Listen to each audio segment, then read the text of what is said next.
आप चाहे किसी भी धर्म से क्यों ना हो, लेकिन एक चीज से रिलेट जरूर करते होंगे, सिद्धियां। हर धर्म में कहीं ना कहीं सिद्धियों के बारे में बात की जाती है। कहीं पर चमत्कार हैं तो कहीं पर ऐसे अनसुलझे रहस्य हैं जिन पर आज का हमारा भौतिक विज्ञान कुछ खास नहीं कह सकता। लेकिन हाँ, हर धर्मों में कहीं ना कहीं इन सब चीजों की बातें की जाती हैं। तो आज हम इस वीडियो में ये जानेंगे कि सिद्धियां क्या होती हैं, सिद्धियां काम कैसे करती हैं और सिद्धियां मिलती कैसे हैं। और ये बात सही है, हमारा भौतिक विज्ञान इन सिद्धियों के बारे में कुछ खास कभी कह भी नहीं पाएगा, वो इसे पकड़ भी नहीं पाएगा, क्योंकि जो भी सिद्धियां या शक्तियां होती हैं वो सूक्ष्म रूप से काम करती हैं। ये हमारे मन की शक्ति से सक्रिय होती हैं।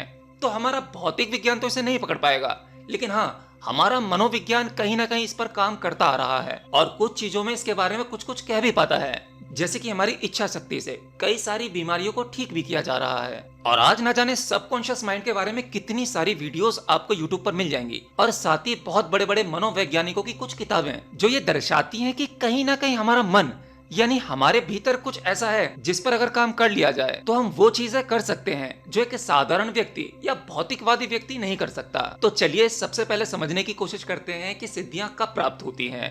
ये कौन सी मनोदशा होती है एक साधक की जो वो ध्यान में जाकर अचीव कर लेता है। तो जब कोई साधक ध्यान करते करते वह ध्यान में गहरा उतरता चला जाता है, वह अपनी चेतना को उस हायर कॉन्शियसनेस के साथ जोड़ देता है, तब वह अपने शरीर और मन पर नियंत्रण पा लेता है। ऐसे में उस साधक को सिद्धियां मिलने के द्वार खुलने लगते हैं।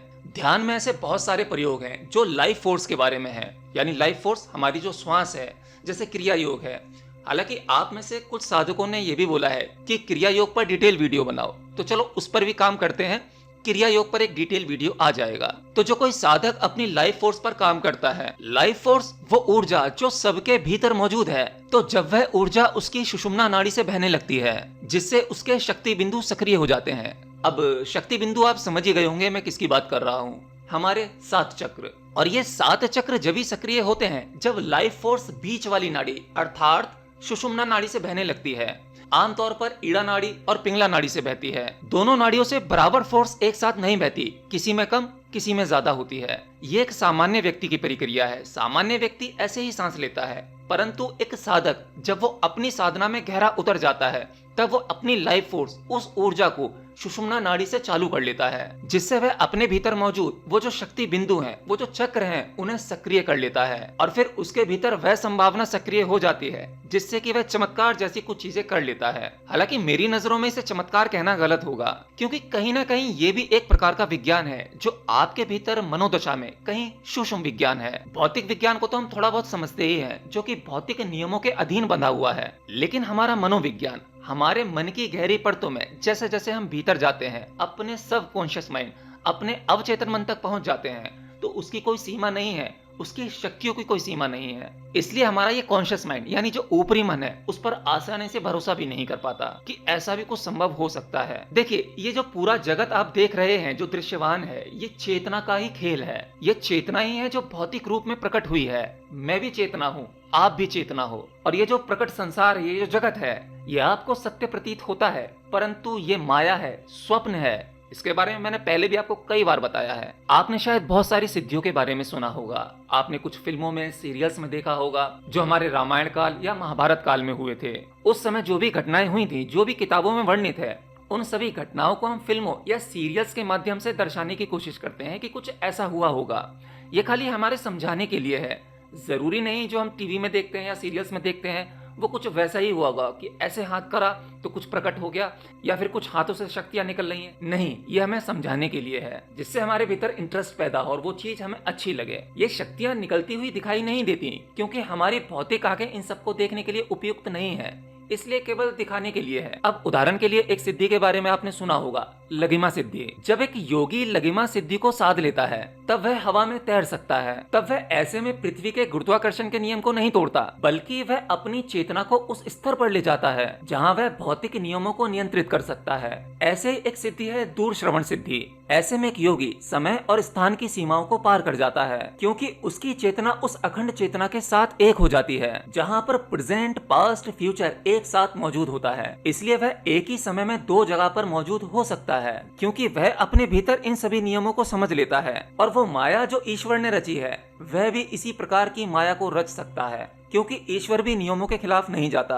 लेकिन हम समझते हैं कि ये फला फला नियम टूट जाएगा, ऐसा करने से ऐसा पॉसिबल है नहीं। इसमें सिर्फ इतना है कि हम उसके विज्ञान को नहीं समझ पाए। सिद्धियों में आप उस विज्ञान को समझ लेते हैं। इसका एक उदाहरण आप ऐसे भी समझ सकते हो। महाभारत में एक जो कैरेक्टर है संजय का, उस कैरेक्टर में आप देखेंगे कि उसके पास में दूरदृष्टि आ गई थी। उस समय वह महाभारत में कुरुक्षेत्र में जो भी कुछ हो रहा था, संजय धृतराष्ट्र को सब कुछ लाइव टेलीकास्ट देखकर बता रहा था। अब ये कैसे संभव है? तो देखो, इसे ऐसे समझो, आमतौर पर भी हमारे दिमाग में कुछ न कुछ विचार चलते रहते हैं। कई बार केवल विचार नहीं होते, उन विचारों के साथ में कुछ दृश्य होते हैं, कुछ फोटोज होते हैं जो अक्सर बहते रहते हैं। वह रैंडमली कुछ भी हो सकते हैं। लेकिन जब एक साधक अपनी पूरी एकाग्रता के साथ और पूरी इच्छा शक्ति के साथ उस चीज को विजुलाइज करना चाहेगा, वो जहां जाकर जो देखना चाहेगा। अब मैंने कहा यहाँ पर एकाग्रता बहुत जरूरी है। हम भौतिक रूप से किसी चीज में एकाग्र नहीं हो पाते, अपनी पढ़ाई एजुकेशन में एकाग्र नहीं हो पाते। ये तो मैं बहुत गहरी बात कह रहा हूँ। तो जब कोई अपनी मनोदशा को इस स्तर पर लाकर खड़ा कर देता है कि वह इतना एकाग्र हो जाए और अपनी इच्छा शक्ति को इतना स्ट्रांग, इतना मजबूत कर ले, तब वो एक जगह यहाँ बैठकर कहीं का भी दृश्य पूरा लाइव देख सकता है। क्योंकि घटना कहीं पर हो रही है, बस हमारी ये वाली आंखें उस दृश्य को देखने के लिए उपयुक्त नहीं है। उसके लिए हमें अपने मन की शक्ति को जगाना होगा, और मन की शक्ति वही एकाग्रता और इच्छा शक्ति से आती है। तो ये भी एक प्रकार की सिद्धि है। परंतु इस पर आज हमारा मनोविज्ञान कुछ कुछ बातें करता है कि हाँ, ऐसा संभव है। जिसमें कि एक नाम है इंगो स्वान, जो अमेरिका का एक व्यक्ति था। वह एक ही जगह पर बैठ के कहीं दूर जगह के दृश्य आराम से देख सकता था। इनफैक्ट वो पृथ्वी पर रहकर चांद पर चला गया। अब चांद पर वह शरीर के साथ नहीं गया, उसने चंद्रमा पर जाकर वहां मौजूद होकर वो सभी दृश्य वहां पर देखे। और ये सारी घटनाएं अमेरिका की CIA में डॉक्यूमेंटेड है। चाहे तो आप गूगल कर देख सकते हो। अब सिद्धियां तो ठीक हैं, आजकल मेरे पास में बहुत सारे कमेंट आते हैं कि वो सिद्धियां प्राप्त करना चाहते हैं। तो मैं ये कहना चाहता हूँ कि सिद्धियां आध्यात्मिक साधना का लक्ष्य नहीं है। सिद्धियां एक साधक के लिए केवल खिलौना मात्र है जो उसका ध्यान भटकाने का कार्य करती है। सिद्धियां केवल इस बात का संकेत है कि साधक ने परीक्षा पास कर ली है, अब उसे उसी कक्षा में रहने की आवश्यकता नहीं है, उसे आगे बढ़ना होगा, आगे की शिक्षा पर ध्यान देना होगा। और हम भी तो यही करते हैं। जब एक क्लास पास कर जाते हैं तो जो पिछली क्लास में हमने पढ़ा था वो बुक्स दोबारा उठाकर नहीं पढ़ते। तो एक साधक को अपनी आगे की शिक्षाओं पर ध्यान देना चाहिए। जैसे जैसे उसकी साधना गहरी होती जाती है, उसे स्वयं को पता लगता जाता है कि वह एक पड़ाव पार कर चुका है। अब उसे वहां रुकना नहीं होता, बस वो आगे बढ़े और उस परमात्मा के साथ एक होने का प्रयास करे। जैसे ही कोई साधक अपनी सिद्धियों के प्रति आसक्त हो जाता है, उनसे आसक्ति रख लेता है, उसमें रस लेने लगता है, तो समझो वह परीक्षा में फेल हो गया, उसका आध्यात्मिक विकास रुक गया। तो एक सच्चा साधक कभी रुकता नहीं है, वह आगे गति करता है। और हाँ, एक सच्चे साधक के जीवन में सिद्धियां स्वाभाविक रूप से आ ही जाती हैं। तो सिद्धियों की खोज में समय बर्बाद मत करो, केवल ईश्वर को खोजो, स्वयं को खोजो। फिर ये सारी सृष्टि तुम्हारी हो जाएगी। और जब ये सारी सृष्टि तुम्हारी हो जाएगी, तुम स्वयं को कण कण में महसूस कर पाओगे। तो फिर ये सिद्धियां तुम्हारे लिए क्या हैं?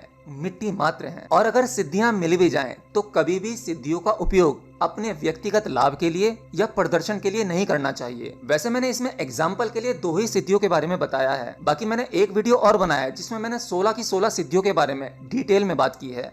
अगर ये वीडियो आपने नहीं देखा तो इस वीडियो को भी देखें, इसका लिंक मैं आपको डिस्क्रिप्शन बॉक्स में दे दूंगा। तो बस आज के इस वीडियो में इतना ही। मिलता हूँ नेक्स्ट वीडियो में, तब तक के लिए जय श्री कृष्ण।